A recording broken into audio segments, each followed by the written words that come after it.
ప్రార్థన చేసుకుందాం.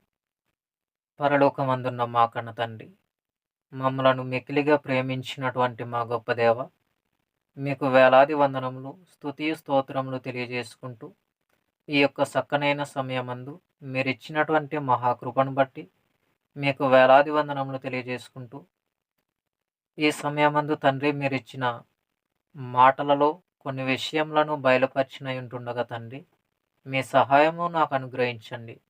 చెప్పుచున్న నాకు మీ యొక్క ఆలోచననిచ్చి నడిపించండి. వింటున్న ప్రతి ఒక్కరికి వినగలిగే చెవులు, గ్రహించగలిగే మంచి మనసును దయచేయమని కోరుకుంటూ, క్రీస్తు నామమున ఈ చిన్ని ప్రార్థన మనవులు సమర్పించి వేడుకుంటున్నాము తండ్రి. ఆమేన్. ఈ యొక్క చక్కనైన అవకాశంను బట్టి, దేవుడిచ్చిన మహాకృపను బట్టి, మొదటిగా దేవాది దేవునికి, లోకరక్షకుడు యేసుక్రీస్తు వాని నామమున వందనములు తెలియజేసుకుంటూ, ఈ మాటలు వింటున్నటువంటి మీ అందరికీ కూడా క్రీస్తు నామమున నా యొక్క శుభములు, వందనములు తెలియజేస్తూ ఉన్నాను. ఈరోజు మనం ఈ రీతిగా కూడుకోవటం అనేది, ఈరోజు మనం ఈ రీతిగా దేవుని యొక్క మాటలు నేర్చుకోవటం అనేది, దేవుడు మనకు ఇచ్చినటువంటి చక్కనైనటువంటి అవకాశము. కాబట్టి ఇక్కడున్న సమయమంతా కూడా జాగ్రత్తగా మనసు పెట్టి దేవుని యొక్క మాటలు వినవలసినదిగా మొదటిగా మీకు క్రీస్తు నామమున మనవి చేస్తూ ఉన్నాను, తెలియజేస్తూ ఉన్నాను. కాబట్టి మనం ఆలోచన చేయగలిగితే ఈరోజు మనం చాలా ప్రాముఖ్యమైనటువంటి విషయాలు నేర్చుకునే అవకాశం ఉంది.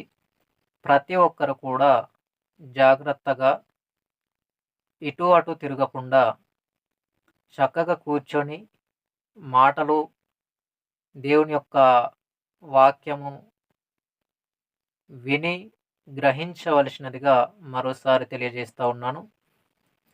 ఈ సమయంలో మనము దేవుని యొక్క మాటలు నేర్చుకుందాం. ఈరోజు మన పాఠ్యాంశం ఏమిటంటే, దేవుని స్వరూపము. దేవుని స్వరూపము. ఈ దేవుని స్వరూపము చాలా ప్రాముఖ్యమైనటువంటి సందేశాన్ని మనకు అందిస్తుంది. ఈ దేవుని స్వరూపం అనేది చాలా ప్రాముఖ్యమైనటువంటి విషయాలు మనకు ఈరోజు నేర్పిస్తుంది. మీరు ఇంతకు ముందు విని ఉండినటువంటి వారు కూడా ఉండొచ్చు, వినని వారు కూడా ఉండొచ్చు. విన్నవారైనా, వినని వారైనా ఈ మెసేజ్ రిలీజ్ అనంతరం వినబోచున్నటువంటి వారికి కూడా చాలా చాలా ఉపయోగకరమైనటువంటి మాటలు ఈరోజు నేర్చుకునే అవకాశం ఉంది. ఇక ఆలోచన చేద్దాం. దేవుని స్వరూపము అనగానే మనకేం అర్థమవుతుంది అనంటే, చాలామంది దేవునికంటూ ఆకారం ఉంది, దేవునికంటూ ఒక స్వరూపం ఉంది అని చెప్పేవాళ్ళు ఉన్నారు. దేవునికి ఏ స్వరూపము లేదు, దేవుడు నిరాకారుడు, దేవునికంటూ ఆకారము లేదు అని ఈ కోణంలో ఈ రీతిగా చెప్పేవారు కూడా ఉన్నారు. అయితే వీటిలో వాక్యము ఏ రీతిగా తెలియజేసింది, ఏ విధముగా తెలియజేసింది, అసలు వాక్యము దేవుని స్వరూపమును గూర్చి ఎటువంటి వివరణ ఇచ్చింది, ఇది మనము గ్రహించవలసినటువంటి చాలా ప్రాముఖ్యమైన సమాచారం. దేవుడు ఆకారము కలిగినవాడా?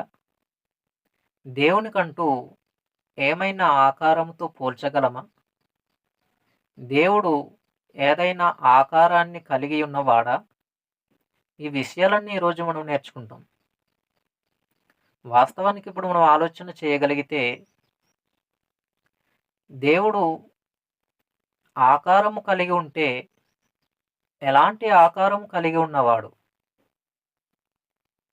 ఒకవేళ ఆకారం లేకపోతే, అసలు దేవుడు ఎందుకు నిరాకారుడు?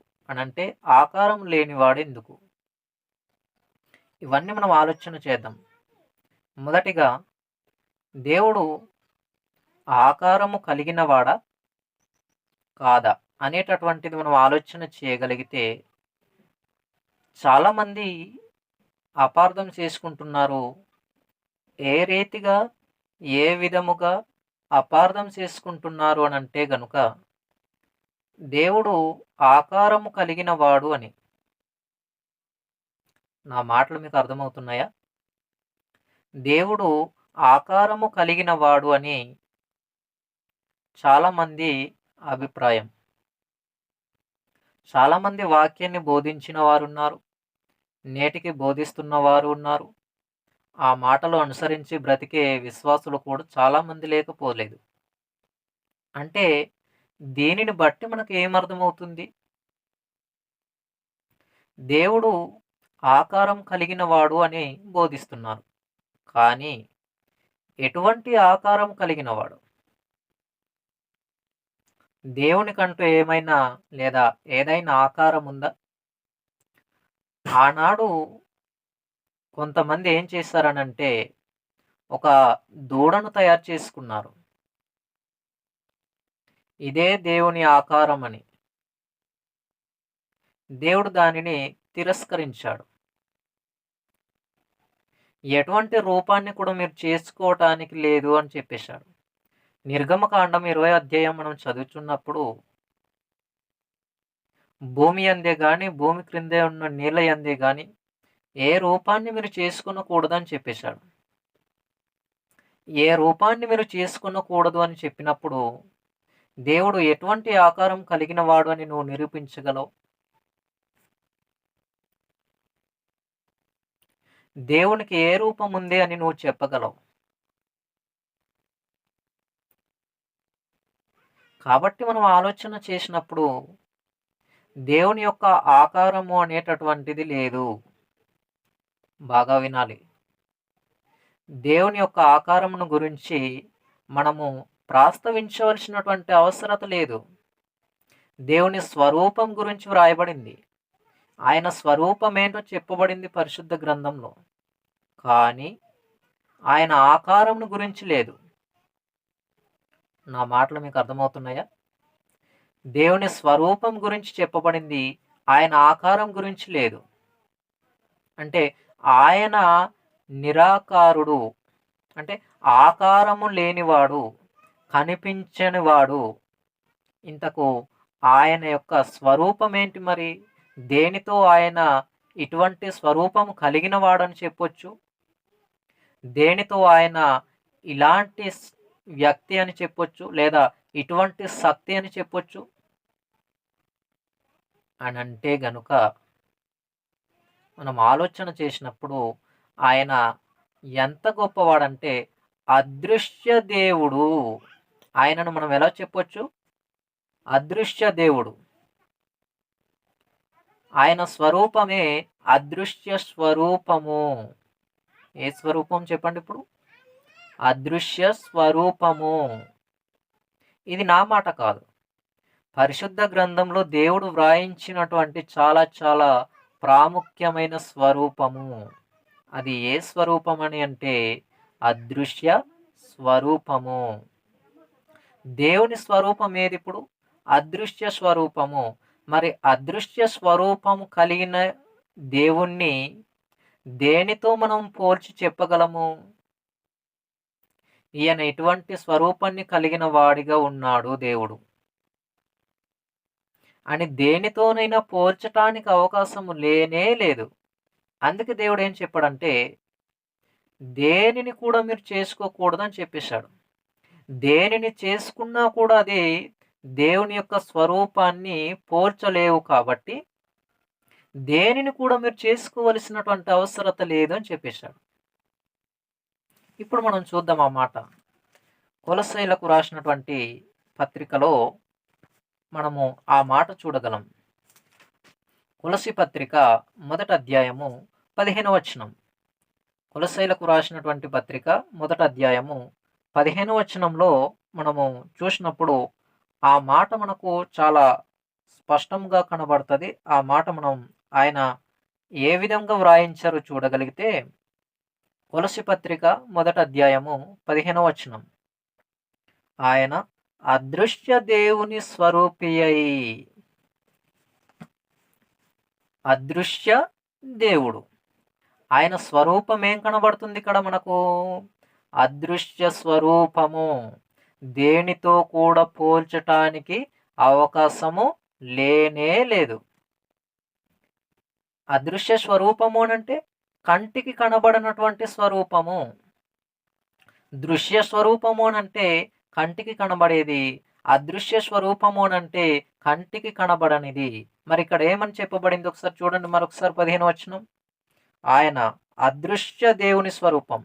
అదృశ్య దేవుని అని చెప్పడా, దృశ్య దేవుని అని చెప్పడా? అదృశ్య దేవుని అని చెప్పాడు కాబట్టి కనిపించని అదృశ్య స్వరూపమై ఉన్నవాడే దేవుడు అని చెబుతున్నాడు. ఇప్పుడు మనకు ఏమర్థమవుతుంది అంటే దేవుడు అదృశ్య స్వరూపము కలిగి ఉన్నవాడు అని అర్థమవుతుంది. కాబట్టి దేనితో కూడా దేవునిని పోల్చటానికి దేవుడు అవకాశం అనేది ఇవ్వలేదు. కాబట్టి మనం ఆలోచన చేయగలిగితే అదృశ్య దేవుని స్వరూపమును మనం గమనించినప్పుడు ఆయన లక్షణములు కూడా అదృశ్య లక్షణములను గుర్తించాలి. అదృశ్య దేవుడు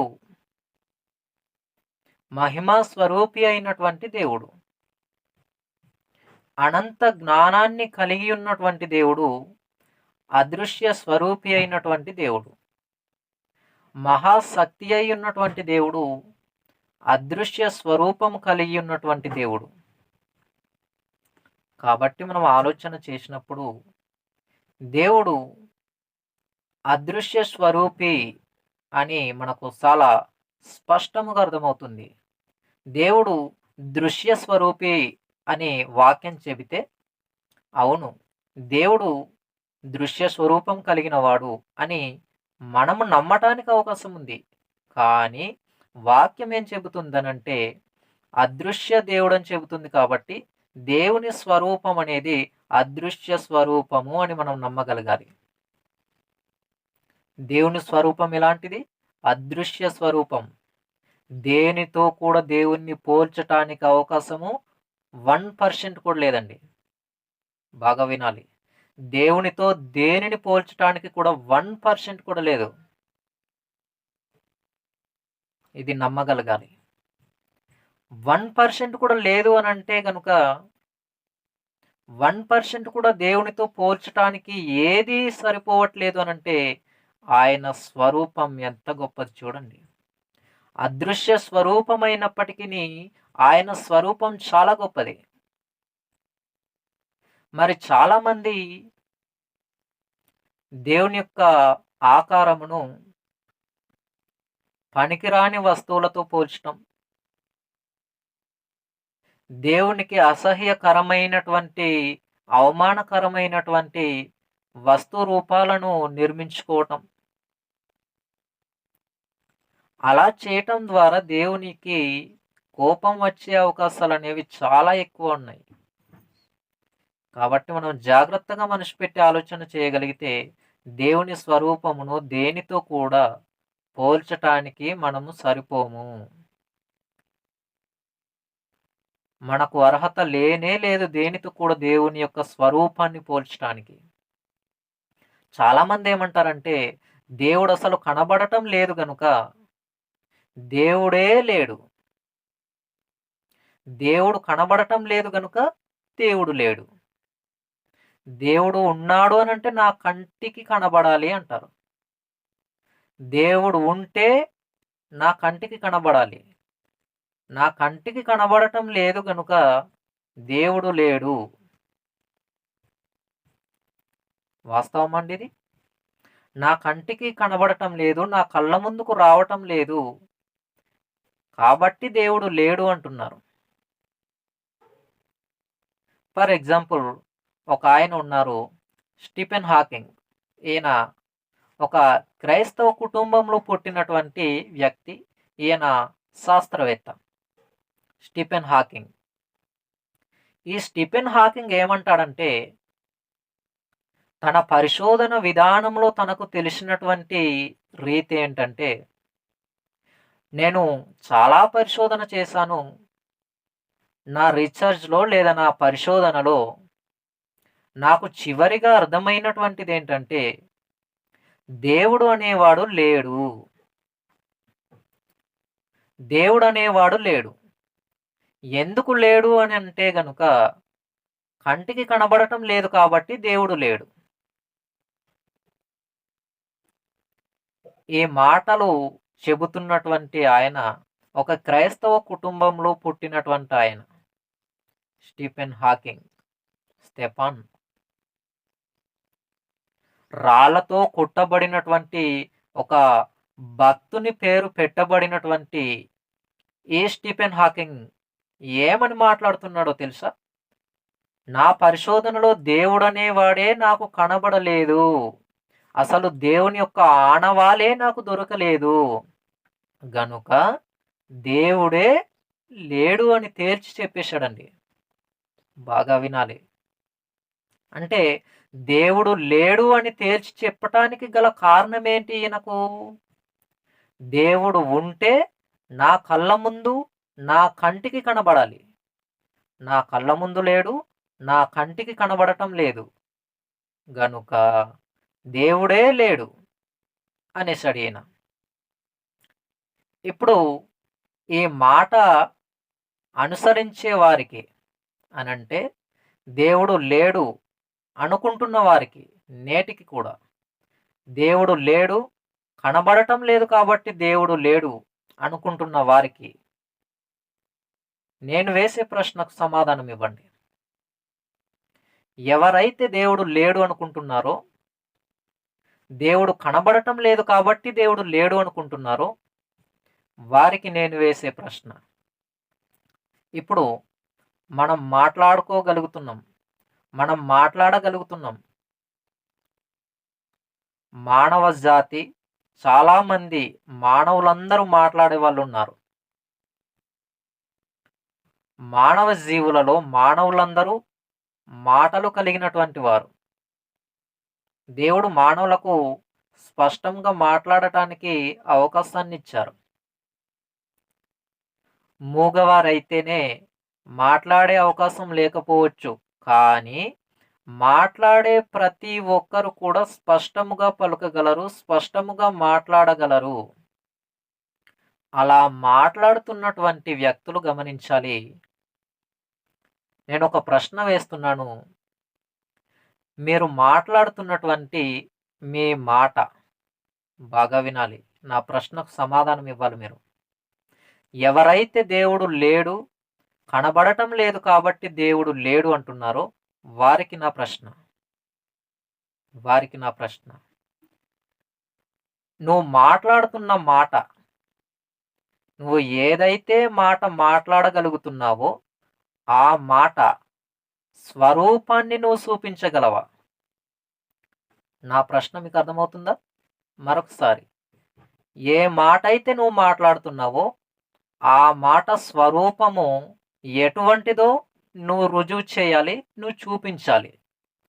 ఆ మాట స్వరూపాన్ని నువ్వు చూపించగలవా? ఆ మాట శబ్దమైతేనే నీకు వినబడుతుంది, కానీ ఆ మాట స్వరూపమైతే కంటికి కనబడదు అనంటే, ఈ మాట కూడా అదృశ్య స్వరూపముగానే ఉంది. దీనిని ఎవరైనా ప్రపంచంలో దేవుడు లేడు అనుకుంటున్నవారు, కనబడటం లేదు కాబట్టి దేవుడు లేనే లేడు అనుకుంటున్న వారిలో ఎవరైనా ప్రపంచంలో ఎవరైనా నిరూపించవచ్చు. మీకు సత్తా, సామర్థ్యం ఉంటే నా ప్రశ్నకు సమాధానం ఇవ్వండి. నా ప్రశ్నకు మీరు సమాధానం ఇవ్వగలగాలి. మీరు మాట్లాడుతున్న మాట దాని యొక్క స్వరూపాన్ని మీరు చూపించగలరా? కేవలం మాట, స్వరమును వినగలుగుతాము, శబ్దమును వినగలుగుతాము, గ్రహించుకోగలుగుతాము, అర్థం చేసుకోగలుగుతాము. కానీ ఆ మాట స్వరూపమును మాత్రం మనము చూడలేము. కంటికి కనబడదు. కాబట్టి మనం ఆలోచన చేయగలిగితే దేవుని స్వరూపము కూడా కంటికి కనబడనటువంటి స్వరూపము. దేవుని స్వరూపం ఎలాంటిదో చెప్పటానికి మాత్రమే నేను ఈ యొక్క మాట యొక్క ఉదాహరణను ప్రయోగించవలసినటువంటి అవసరం వచ్చింది. మనుషులే కాదండి, ఏ పక్షులైనా తమ తమ శబ్దాలను వినిపింపజేస్తున్నప్పుడు కేవలం వాటి యొక్క స్వరము మాత్రమే వినబడుతుంది, కానీ వాటి యొక్క శబ్ద స్వరూపము కనబడదు. ఏదైనా బాంబు బ్లాస్ట్ అయిందనుకోండి, ఫర్ ఎగ్జాంపుల్ మీకు అర్థం కావటానికి, ఎక్కడైనా బాంబు బ్లాస్ట్ జరిగినప్పుడు ఆ బాంబు బ్లాస్ట్ యొక్క శబ్దమైతే వినబడుతుంది, కానీ ఆ శబ్ద స్వరూపం అయితే కనబడదు. బాగా వినాలి. బాంబు బ్లాస్ట్ అయినప్పుడు ఆ బాంబు బ్లాస్ట్ యొక్క శబ్దమైతే మన చెవికి వినబడుతుంది, కానీ ఆ శబ్దపు యొక్క స్వరూపము కనబడదు. దీనిని బట్టి మనకు ఏమర్థమవుతుంది? దేవుడు కూడా అదృశ్య స్వరూపము కలిగినటువంటి వాడు అని అర్థమవుతుంది. అదృశ్య స్వరూపము కలిగినటువంటి దేవుణ్ణి మన కళ్ళతో మనం చూడగలమా? చూసే అవకాశం లేదు. కాబట్టి మనం ఆలోచన చేయగలిగితే దేవుడు చాలా గొప్పవాడు. ఆయనను దేనితో ఈ భూమి మీద, ఈ లోకంలో పోల్చటానికి అవకాశం అనేది లేనే లేదు. మరొక మాట చూద్దాం. రోమపత్రిక 8వ అధ్యాయము 24, 25 వచనంలో. రోమపత్రిక 8వ అధ్యాయం 24, 25 వచనాలు మనము జాగ్రత్తగా చూడగలిగితే చాలా ప్రాముఖ్యమైనటువంటి విషయాలు ఇక్కడ కూడా మనకు కనబడతాయి. ఏలయనగా మనము నిరీక్షణ కలిగిన వారమై రక్షింపబడితిమి. నిరీక్షింపబడినది కనబడినప్పుడు నిరీక్షణతో పని ఉండదు. తాను చూచుచున్న దాని కొరకు ఎవడు నిరీక్షించును? మనము చూడని దాని కొరకు నిరీక్షించిన ఎడల ఓపికతో దాని కొరకు కనిపెట్టుదాము. అంటే కంటికి కనబడే దానికోసం మనం ఎదురు చూడవలసినటువంటి అవసరం లేదు. అంటే కంటికి కనబడని దానికోసమే మనం ఎదురు చూడాలి. కంటికి కనబడనిది ఏముంది ఇప్పుడు? పరలోకం. క్రైస్తవుల నిరీక్షణ ఏంటి? పరలోకం చేరటం కోసం. క్రైస్తవుల యొక్క ఎదురుచూపు ఏంటి? పరలోకానికి వెళ్ళటం కోసం. క్రైస్తవుల ఆలోచన ఏంటి? పరలోకం చేరటం కోసం. అంటే దీనిని బట్టి మనకు ఏమర్థమవుతుంది? కంటికి కనబడని దాని గురించిన నిరీక్షణ ఎవరిలో ఉంది? క్రైస్తవునిలో ఉంది. క్రైస్తవునిలో ఉండాలి. మరి కంటికి కనబడేదేది? ఈ భూమి మీద మన కళ్ళతో చూస్తున్నవి చాలా ఉన్నాయి. అవన్నీ కంటికి కనబడుతున్నాయి. కంటికి కనబడుతున్నాయి కాబట్టి వాటి కోసం మనం ఎదురు చూడవలసినటువంటి అవసరం లేదు. కంటికి కనబడినటువంటిది నిరీక్షణతో ఎదురు చూడాలి. కనబడని దానికోసం అదేముంది? ఆత్మ సంబంధమైనటువంటిదిగా పరలోకం. ఆత్మ పరలోకానికి చేరటానికి పరలోకం అనేది భూమి మీద నుండి మనకు కనబడటం లేదు. కాబట్టి పరలోకం కోసం మనం ఏం చేయాలి అనంటే ఎదురు చూడాలి. కొరింథీయులకు రాసినటువంటి రెండవ పత్రిక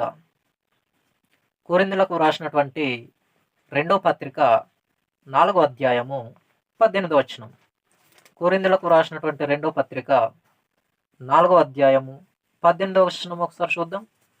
కొరింథీయులకు రాసినటువంటి రెండవ పత్రిక 4వ అధ్యాయము 18వ వచనాన్ని మనం జాగ్రత్తగా చూడగలిగితే గనుక, క్షణమాత్రముండు మా చులకని శ్రమ